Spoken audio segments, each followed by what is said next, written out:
Bismillahirrahmanirrahim. Assalamualaikum warahmatullahi wabarakatuh. Selamat pagi teman-teman, apa kabarnya? Baik, untuk kali ini saya akan menyampaikan materi terakhir dari saya, yaitu mengenai obat-obatan pelengkap pada anestesi. Di sini salah satu yang akan kita ambil adalah obat pelengkap, yaitu obat yang terkait untuk penurunan nyeri. Jadi di sini kita akan bahas apa sih golongan obat anti nyeri yang dia berada pada golongan opioid dan non-opioid. Golongan opioid ini sering kita kenal dengan golongan narkotik, kemudian untuk yang non-opioid berarti adalah golongan non-narkotik. Sudah belajar tentang obat-obatan ini ya. Jadi kalau Anda sudah belajar akan lebih mudah nanti untuk mengikuti materi pada pagi hari ini. Oke, sebelumnya kita lihat dulu, kita pahami dulu salah satu obat pelengkap dalam anestesi yaitu obat analgetik. Nah, di mana analgetik ini merupakan senyawa atau obat yang digunakan untuk mengurangi rasa sakit atau nyeri. Biasanya analgetik ini bisa digunakan sebelum atau di premedikasi maupun pasca operasi, yaitu digunakan untuk menghilangkan nyeri pada saat pos operasi. Analgetik pada kali ini dibagi menjadi dua golongan, yaitu golongan opioid dan golongan non-opioid. Langsung saja kita masuk ke golongan opioid. Nah, apa sih golongan opioid itu? Nah, ini disebutkan opioid addiction karena memang obat-obatan golongan opioid ini menimbulkan yang namanya efek adiktif atau ketergantungan. Kelompok obat ya, golongan opioid adalah kelompok obat yang memiliki sifat seperti opium atau morfin. Golongan obat ini digunakan atau dimanfaatkan untuk meredakan atau bahkan menghilangkan rasa nyeri pada pasien. Semua golongan obat analgesik opioid ini menimbulkan adiksi atau ketergantungan. Jadi karena dia bentuknya adalah opium atau morfin, jadi obat ini menimbulkan ketergantungan. Makanya dalam penggunaannya harus diatur dosisnya dan digunakan jika memang sangat penting dan sangat diperlukan oleh pasien. Ini juga tentunya membutuhkan persetujuan dengan pasien dan keluarga pasien karena memang ada beberapa keyakinan yang beranggapan bahwa morfin ini adalah sesuatu yang haram untuk digunakan. Nah, klasifikasi dari opioid adalah yang pertama ada opioid natural. Ini contohnya merupakan morfin, kemudian ada kodein, papaverin, dan tebain. Sedangkan untuk yang golongan kedua yaitu semi-sintetik, ini contohnya adalah heroin, dihidromorfin. Kemudian untuk yang sintetik adalah petidin, fentanil, alfentanil, dan sufentanil. Tentunya kalau yang darurat, yang natural berarti ini memang sudah asli ya, diproduksi dari alam, sedangkan sintetik berarti dia memang sengaja dibuat oleh pabrik. Semi sintetik berarti dia setengah-setengah ya, antara yang natural dan yang sintetik. Kita akan membahas, tidak semuanya kita bahas ya, karena membahas 6 obat saja sebenarnya banyak sekali harus dibahas. Ini juga sudah disingkat-singkat. 6 obat saja sudah hampir 40 slide ya. Jadi nanti malah Andanya bosan dan nggak masuk juga. Jadi saya bahas satu-satu saja. Misalnya saya ambil morfin, kemudian ambil fentanil dan petidin gitu ya. Nggak semuanya dijelaskan. Nanti untuk yang lain bisa Anda pelajari sendiri, termasuk kelengkapannya, karena memang saya tidak menjelaskan secara detail untuk semua obatnya ya, untuk kelengkapannya bisa Anda baca sendiri. Sebelum ke contoh-contoh obatnya, kita lihat mekanisme kerja dulu. Jadi kenapa sih obat-obatan ini bisa menghilangkan nyeri?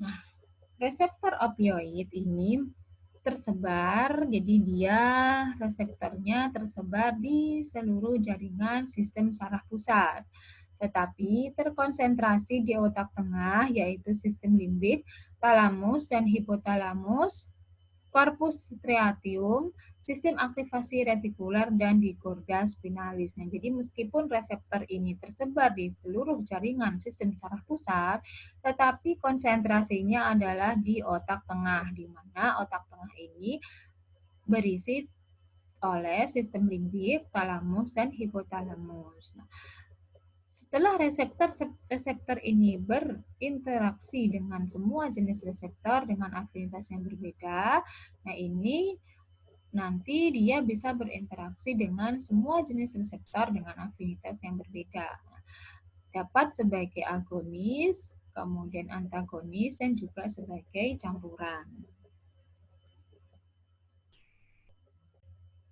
Bagaimana efek obat opioid atau narkotik ini?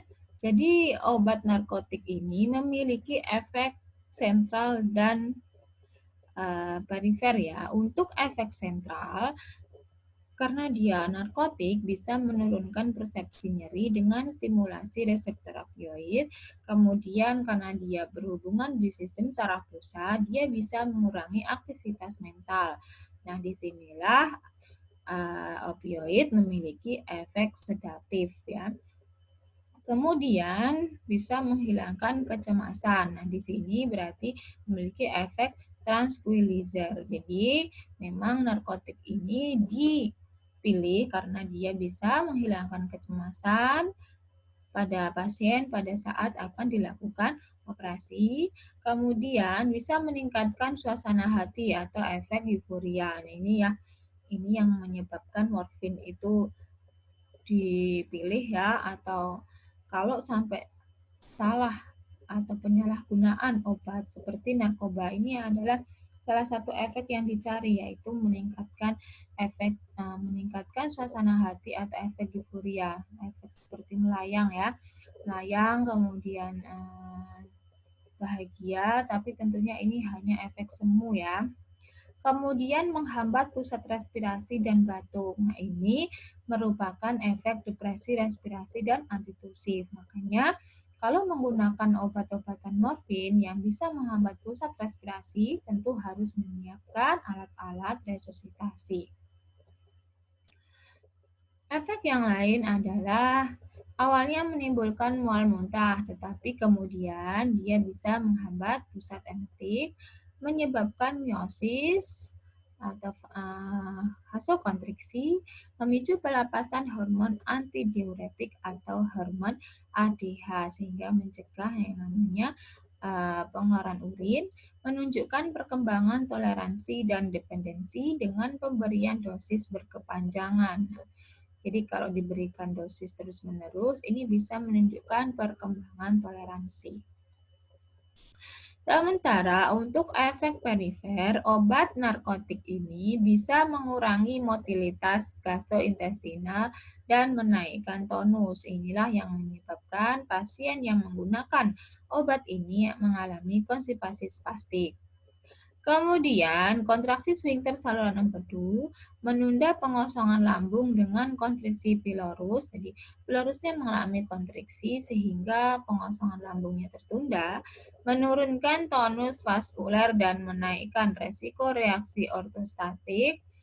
Ini yang menyebabkan hipotensi, menaikkan tonus otot kandung kemih, dan menaikkan insiden reaksi kulit karena pelepasan histamin dan memicu bronkospasmus pada pasien asma. Nah, ini makanya kita bisa lihat ya, efeknya bisa memicu bronkospasmus pada pasien asma, sehingga obat ini tidak cocok untuk pasien dengan asma. Nah, untuk golongan obat opioid ini kita akan bahas 3 ya dari yang banyak tadi, yaitu ada morfin, kemudian petidin, dan fentanil. Nah, kita pasti sudah tidak asing dengan morfin ya. Tapi apa yang dimaksud dengan petidin dan fentanil? Apakah Anda sudah mempelajari ketiga ini? Nah, kalau belum, kita belajar sama-sama sambil dibaca bukunya, sambil dibuka, sehingga Anda mengetahui secara lengkap mengenai obat-obatan tersebut. Kita bahas dulu tentang farmakodinamik. Nah, saya tidak perlu menjelaskan lagi apa itu farmakodinamik, farmakokinetik, karena Anda pasti sudah mendapatkan materi pada semester kemarin. Farmakodinamik untuk morfin, jadi morfin ini memiliki efek pada sistem saraf pusat dan organ dengan otot-otot polos, di mana morfin ini memiliki efek depresi, yaitu bisa sebagai analgesik, yaitu mengurangi nyeri, bisa sedatif, kemudian perubahan emosi, tadi bisa mengalami suasana hati yang meningkatkan suasana hati ya, yaitu euforia. Kemudian bisa berefek pada hipoventilasi alveolar. Selanjutnya, morfin ini bisa menstimulasi parasimpatis, menyebabkan miosis, mual muntah pada umumnya pada awalnya, kemudian bisa menyebabkan hiperaktif refleks spinal, konvulsi, dan sekresi hormon ATH, seperti yang sudah dijelaskan di depan tadi.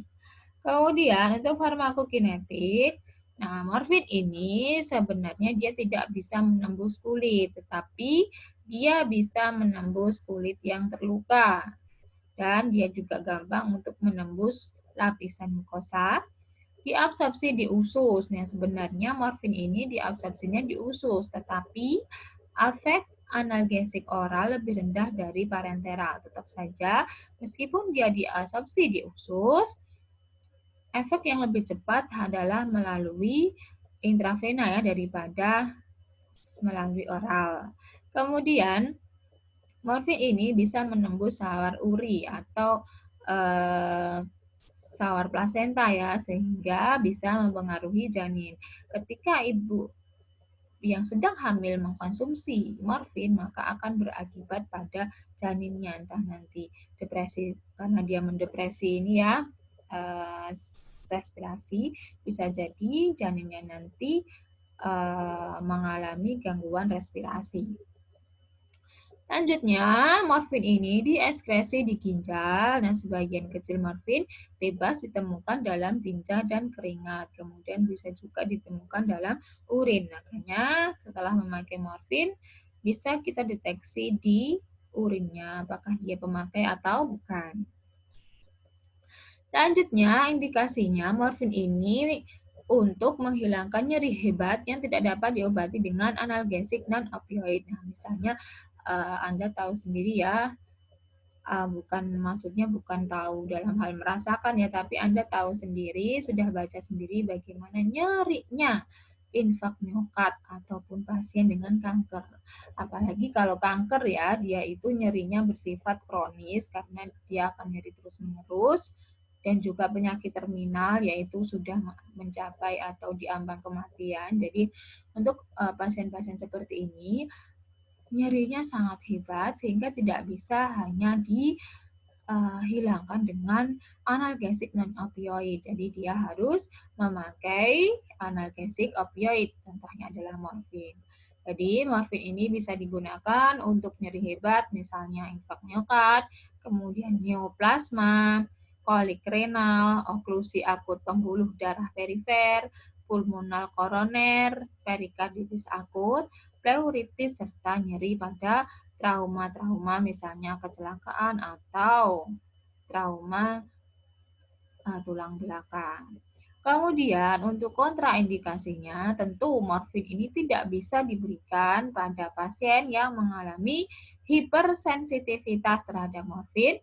Kemudian tidak boleh digunakan juga oleh pasien depresi napas dan tidak ada alat resusitasi. Ini tentunya bahaya, pasien bisa meninggal ya kalau tidak ada resusitasi.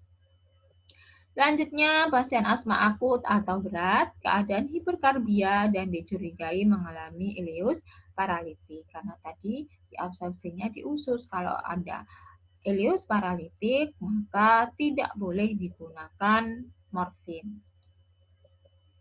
Nah, efek sampingnya morfin ini bisa menyebabkan vomitus, kemudian yang memang terjadi adalah depresi pernapasan, mental berkabut, jadi gangguan mental, disforia, pruritus, retensi urin, dan hipotensi. Karena dia tadi memang menghasilkan atau memproduksi hormon ADH sehingga terjadi retensi urin, dan karena menyebabkan vasokonstriksi, maka pasiennya bisa mengalami hipotensi. Tentunya sudah disediakan obat-obatan untuk mengatasi masalah tersebut. Kemudian, dosis dan sediaannya tersedia dalam tablet, injeksi, dan supos. Untuk dosisnya, nah ini bisa Anda lihat dosisnya kecil sekali ya. 0,1 sampai 0,2 mg per kilogram berat badan, 1 sampai 2 mg IV untuk pasien dewasa. Sementara untuk ekspresinya, metabolit polar opioid diekspresi di ginjal, untuk konjugasi glukokoronid diekspresi ke dalam empedu. Itu berkaitan dengan petidin, selanjutnya mengenai farmakodinamik. Itu yang morfin ya, selanjutnya mengenai petidin. Jadi, farmakodinamik untuk petidin adalah petidin itu berfungsi sebagai agonis reseptor, kemudian dia menyebabkan efek analgesik, sama ya, semua jenis opioid itu menyebabkan efek analgesik, sedasi, euforia, yaitu tadi ya, bahagia yang tidak jelas gitu, depresi napas, dan efek sentral yang lain. Kemudian waktu paruh dari petidin ini adalah 5 jam dengan durasi analgesiknya 3 sampai 5 jam. Efektivitasnya lebih rendah dibanding morfin, tetapi lebih tinggi dibandingkan dengan kodein. Selanjutnya, ternyata petidin ini lebih efektif digunakan untuk kasus-kasus nyeri neuropati. Nah, petidin ini lebih larut dalam lemak dibanding dengan morfin yang larut dalam lemak, kemudian metabolisme hepar lebih cepat dan menghasilkan normeperidin, asam meperidina, dan asam normeperidinat. Petidin bersifat atropin yang bisa menyebabkan kekeringan mulut, kekaburan pandangan, dan takikardi, menyebabkan konstipasi dan menghilangkan gemetar pasca bedah. Nah, ini petidin ini lama kerjanya lebih pendek. Oke, saya ulangi lagi. Petidin ini lebih larut dalam lemak dibanding dengan morfin yang larut dalam air. Jadi saya koreksi di sini. Selanjutnya, farmakokinetik dari petidin adalah petidin ini diabsorpsi dengan baik dengan cara apapun, tetapi jika dilakukan dengan suntikan IM, kecepatannya tidak teratur. Kadar puncak plasmanya yaitu 45 menit. Setelah pemberian IV, kadar dalam plasma menurun dengan cepat dalam 1-2 jam pertama. Petidin ini sepertiganya dari satu dosisnya ditemukan dalam urin dan dia bisa menurunkan aliran darah ke otak, kecepatan metabolisme otak, dan tekanan intrakranial. Jadi dia bisa menurunkan aliran darah, menurunkan kecepatan metabolik, dan menurunkan tekanan intrakranial. Tentunya ini dipilih untuk kasus-kasus yang berhubungan dengan tekanan intrakranial. Selanjutnya, indikasi dari petidin adalah sebagai analgesik obstetrik dan obat preanestesi, serta kontraindikasinya adalah tidak bisa digunakan pada pasien dengan hipersensitif terhadap petidin, pasien yang mengkonsumsi agen inhibitor monoamin oksidase atau MAO. Kejadian yang timbul yaitu gejala eksitasi, kejang, takikardi, hiperpireksi, dan hipertensi. Untuk reaksi dapat diatasi dengan hidrokortison IV, prednisolon IV, atau chlorpromazine IV. Dosis dan sediaan untuk petidin adalah sediaannya tablet, suntikan.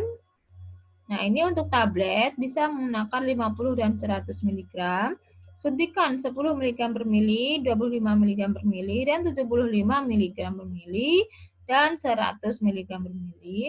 Untuk larutan oral yaitu 50 mg per mili. Sedangkan untuk dosis bayi dan anak-anak ini digunakan sebanyak 1 sampai 1,8 mg per kilogram berat badan. Efek samping dari petidin ini yaitu antara lain bisa menyebabkan pusing, kemudian berkeringat, mual muntah, perasaan lemah, gangguan penglihatan, palpitasi, disforia, sinkop, dan sedasi. Jadi dia bisa menyebabkan pingsan dan dia memiliki efek sedasi. Untuk ekskresinya, petidin ini kadar nilai bersihan plasmanya 1,06 liter per menit. Kemudian ini sekitar 0,71 sampai 1321 per menit. Sekitar 3,8% dari dosis diekskresikan dalam bentuk yang sama. Kadar obat ini diekskresikannya tetap dalam keadaan metabolisme aktifnya disesuaikan dengan tingkat keasaman di mana petidin terdapat pada urin yang asam, sedangkan bentuk konjugasinya pada urin yang bersifat basa. Yang ketiga jenis golongan morfin yaitu fentanyl. Jadi farmakodinamiknya, fentanyl ini merupakan turunan dari fenilpiperidin, yaitu agonis opioid poten. Fentanyl 75 sampai 125 kali lebih potensi dibandingkan dengan morfin. Jadi fentanyl ini lebih nendang ya, lebih berpotensi 75 sampai 125 kali dibanding morfin. Awitannya cepat dan lama aksinya yang singkat, fentanyl dan opioid lain meningkatkan aksi anestesi lokal pada blok saraf tepi. Untuk farmakokinetik, suntikan IV, ambulan, dan distribusinya secara kualitatif yaitu sama dengan morfin, tetapi fraksi terbesar dirusak paru saat pertama melewatinya. Metabolisir oleh H2, DEC, N, dealkilase, dan hidrolisasi, dan sedangkan sisa metabolisme dikeluarkan lewat urin. Fentanyl ini diindikasikan dosisnya yaitu sebentar. Nah, untuk dosis fentanyl 1 sampai 3 mg per kilogram berat badan, analgesinya hanya 30 menit, anestesi pembedahan dan tidak untuk pasca bedah. Jadi karena dia hanya 30 menit, maka digunakan sebagai anestesi bedah, bukan untuk pasca bedah. Dosis 50 sampai 150 mg per kilogram berat badan ini untuk induksi anestesi dan maintenance anestesi. Sediaannya suntikan 50 mg per mili. Kontraindikasinya, fentanyl ini tidak bisa diberikan pada pasien non-toleransi opioid. Pengobatan nyeri akut selain nyeri terobosan, misalnya migrain atau sakit kepala lain, serta depresi pernapasan akut atau berat atau paru obstruktif, serta ileus paralitik. Hampir sama ya untuk kontraindikasinya. Efek samping fentanyl ini tidak disukai karena dia menyebabkan kekakuan otot punggung, tapi sebenarnya efek samping ini bisa dicegah dengan memberikan obat pelumpuh otot atau masker relaksan. Kemudian, dosis besar mencegah peningkatan kadar gula, katekolamin, ADH, renin, aldosteron, dan kortisol. Sementara untuk ekskresinya, dimetabolisme dengan cara metilasi menjadi norfentanil, hidroksipropionil fentanil, dan hidroksinorpropionil fentanil. Untuk ekskresinya melalui urin dan dideteksi 72 jam setelah pemberian IV. Jadi kalau kita berbicara mengenai bentuknya ya, norfentanil ini kita balik lagi ke biokimia. Jadi seperti apa struktur kimianya. Oke, demikian tentang golongan opioid. Selanjutnya kita lanjutkan golongan non-opioid. Apa Apa itu golongan non-opioid? Jadi kita akan mengenal golongan non-opioid ini dengan istilah NSAID atau AIDS. NSAID adalah non-steroidal anti-inflammatory drugs. Jadi, NSAID merupakan golongan obat yang berfungsi sebagai antiinflamasi, analgetik, dan antipiretik. Jadi, dia gabungan 3 hal atau 3 fungsi, yaitu sebagai antiinflamasi, analgetik, dan antipiretik. Biasanya disebut analgesik non-narkotik atau analgesik perifer. Karena ini memang bukan golongan dari narkotik. Golongan non-opioid ini merupakan obat-obatan yang tidak bersifat narkotik dan tidak bekerja secara sentral. Tadi kalau narkotik bisa menyebabkan efek sedatif, kemudian mengaruhi sistem secara pusat, euforia, mental berkabut, tapi untuk NSAID ini berkebalikan dari sifatnya narkotik. NSAID ini mampu menghilangkan rasa sakit tanpa berpengaruh pada sistem saraf pusat, bahkan tidak berefek menurunkan tingkat kesadaran. Jadi meskipun minum, tetap pasiennya sadar ya, tidak menurunkan tingkat kesadaran. Tapi tadi, seperti yang dijelaskan di atas, NSAID ini tidak bisa digunakan untuk kasus nyeri-nyeri hebat, misalnya infak miokard atau neoplasma dan kolik renal dan sebagainya tadi. Karena dia tidak berpengaruh pada sistem saraf pusat, maka NSAID ini tidak mengakibatkan efek ketagihan atau adiktif. Jadi kalau misalnya sudah mengkonsumsi ini, dia tidak akan ketagihan seperti halnya morfin atau opioid. Mekanismenya bagaimana? Mekanisme umumnya adalah dengan mengeblok pembentukan prostaglandin dengan menginhibisi enzim siklooksigenase pada daerah yang terluka. Jadi sama sistemnya kayak anestesi lokal ya, dia mengeblok reseptornya. Cuman kalau untuk analgesik ini, kenapa sih kalau minum analgesik ini kita nggak ngerasain sakit lagi? Karena dia mengeblok pembentukan prostaglandin, di mana prostaglandin ini yang menyebabkan pengeluaran mediator nyeri. Jadi kalau diblok, prostaglandinnya tidak bisa bekerja untuk mengeluarkan mediator nyeri, maka tidak akan terjadi nyeri. Untuk efek sampingnya, obat-obatan NSAID ini yaitu kerusakan lambung, kerusakan darah, kemudian kerusakan hati dan ginjal, dan kerusakan kulit. Ini tentunya efek samping bisa terjadi jika pemakaian jangka waktu yang lama dan juga dosisnya yang terlalu besar atau tidak sesuai dengan aturan. Untuk non-opioid ini diklasifikasikan menjadi 5 macam, yaitu yang pertama asam propionet, kemudian asam asetat, derivat asam enolik, 4 asam fenamik, dan siklooksigenase 2 inhibitor. Tentu Anda sudah mengenal salah satu obat di sini ya, jadi sudah tidak asing lagi dengan asam mefenamat misalnya.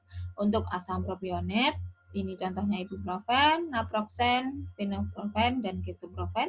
Untuk asam asetat, contohnya indometasin, ketorolac, etodolac, dan diklofenak. Derivat asam enolik, contohnya piroxicam, meloxicam, tenoxicam, lornoxicam. Untuk asam fenamik, contohnya asam mefenamat, asam meklofenamik, dan asam flufenamik. Untuk siklooksigenase 2, contohnya silesofit, rofexobit, dan valdesobit. Ya, pokoknya itulah ya namanya ya. Kita akan bahas tidak semuanya lagi ya karena terlalu banyak. Kita bahas satu-satu. Langsung saja kita bahas satu persatu. Yang pertama kita bahas mengenai ketorolac. Jadi ketorolac indikasinya untuk meredakan peradangan dan rasa nyeri setelah operasi mata. Kita mengatasi gatal akibat konjungtivitis alergi.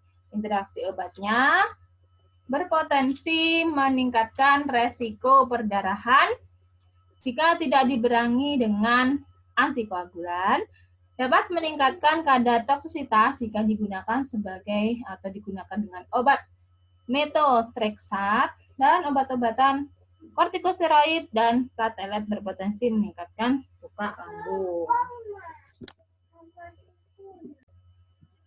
Untuk interaksi obat, ketorolak digunakan dengan antidiuretik, siklosporin, dan sebagainya. Ini bisa meningkatkan resiko kerusakan ginjal, jadi harus diperhatikan untuk interaksi obat ini. Jangan sampai dia bertemu dengan obat-obatan yang tidak seharusnya dipadukan.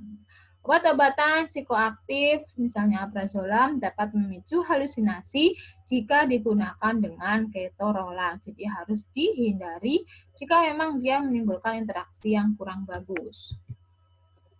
Untuk sediaan ketorolak ini meliputi tablet, kemudian suntik, dan ada tetes. Efek sampingnya bisa menyebabkan rasa pedih atau panas di mata yang bersifat sementara. Kemudian jarang terjadi efek samping seperti mata terasa gatal, mengeluarkan kotoran, kemerahan, atau bengkak pada kelopak mata. Serta untuk kasus tertentu, mata bisa menjadi kering, pusing, mual, dan muntah, serta diare.